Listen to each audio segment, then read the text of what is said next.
damn. An 8-hour game, seriously. Like, to be honest with you, I would have fell asleep if I had this Spider-Man game sitting right next to me. I was doing some little ticky-tack stuff on the side while I waited for this long delay. It was like a 4-hour delay. It was crazy, man. It was crazy. But what a game by the Dolphins, man. Probably one of the best Week 1 games I've seen in the last 5 years. It ain't never gonna top that Week 1 where Sean Moreno ended up going off on the New England Patriots. But I like what we displayed out on the field offensively. I thought that we was balanced. Ryan Tannehill seemed like, he was getting back into his 2016 groove. It felt like it was so unfinished in 2016 against the Arizona Cardinals. Yeah, he threw 2 picks, but I'm not gonna put one of those picks on him, to be honest. Mike Gesicki just got to body his dude. I don't understand why he just sat back, got ragdolled. You should have seen the way Mike Gesicki hit the ground. Like, he literally looked like a dead body for real. Like, he just hit the ground like bloop, just fell to the ground. But Ryan Tannehill, 20 for 28, 230, 2 TDs.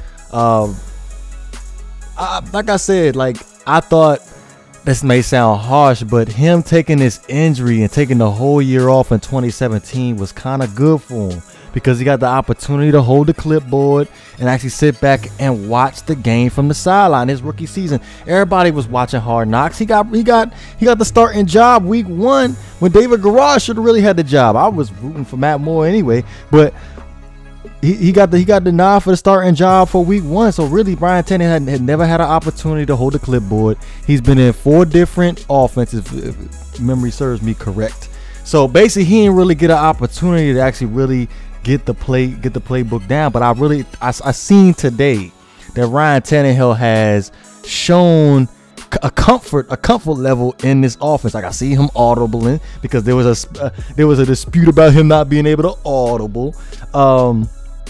The fact that, hey, the offensive line was protected. We'll get to that in a second. But yeah, Ryan Tannehill audibles. They was running the hurry up offense. I'm loving that in certain situations. Like, it just seemed extremely comfortable inside the offense. Now, also, I'll give credit where credit is due. Offensive line, they held up wonderfully. Like, I saw Tannehill have a nice clean pocket, had an opportunity to get the ball out of his hands to the receivers that he needed to get the ball to. Look, he only had 8 incompletions. 8 incompletions. Come on now. He's fairly accurate. I know it's a lot of dip and dunk stuff, but hey, when Tom Brady sit back and do it, nobody says anything. But anyway, to the running game, Frank Gore and Kenyon Drake did an excellent job. But Frank Gore, he looked explosive. Like, he literally looked explosive, like he was a 20-year-old back there. He ended up rushing for 9 carries, 61 yards. Kenyon Drake, 14 carries, 48 yards. Like, I like this little. It's like a balance between the two. Also, as far as in the offense as well, I like the rotation of the receivers that we have going on here. We have, like, Jakeem Grant line up in the backfield at the receiver position. Albert Wilson, same thing. Like, it's just a nice little mix-up. It ain't nothing but speed on the field with Albert Wilson, Jakeem Grant, and Kenny Stills.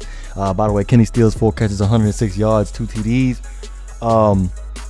But it's a nice little rotation they got going on here. I would like to see Mike Gesicki get involved a little bit more, but we'll ease him. We'll probably ease him in as the season goes on. Now, defensively, my issue with defensively was the fact that they had 2 starting tackles out for the Titans. 2 starting tackles out for the Titans, but we could not get our hands on the quarterback. Like, Cam Wade couldn't get his hands on. Robert Quinn got close a couple times, but like, I'm as far as defensively, that's probably the main focus that I had, was the fact that they had 2 tackles out. They had the 2 tackles out, and we could not get not 1 sack on the Tennessee Titans. I'm going to give it probably another week or 2 before I make it a serious concern. But I just wanted to highlight that we didn't get not one sack on, if it was Marcus Mariota or Blaine Gabbert. But that in weeks to come, that's going to be one of my spotlight things as far as the defense goes. Now, as the game went on, because I was proud of the run defense, because before the game even started, I was like, man, I hope our run D gonna be straight. I hope our run D gonna be straight. The first half they did an excellent job, but I can't really assess it in the second half, because you got the delay. They were sitting down chilling. I can't assess it, so I have to wait till next week to see how we do. But outside of that, man, like for real, Bobby McCain, he did an excellent job. It seemed like they was just trying to pick on Bobby McCain the whole game, but Bobby McCain seemed like he was holding it up, man. He looked like he was seriously holding it up. Outside of that, special teams, Jakeem Grant had a kickoff return, and then of course the Titans had a guy that had a kickoff return. But outside of that, man, to be honest with you, I like the way that we ended up playing this game offensively and defensively. I thought it was going to be a sloppy game, considering how it was the first game of the year.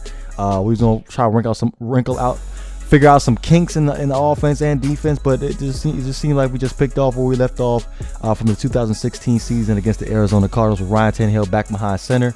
But I'll take the dub. I'll really take the dub. Next week, if I'm not mistaken, I can't remember off the top of my head what I predicted the final score was, but I think it was something fairly close to this. But next week we got the Jets, a division rival. I can't wait for that, nigga. It just seems like the next couple of weeks are just going our way, to be honest. It just seems like it's just going our way. But let me know what you guys think. If you enjoyed the content, please don't forget to hit that like and subscribe button. This is GreatOne DeVore. I'm up out of here.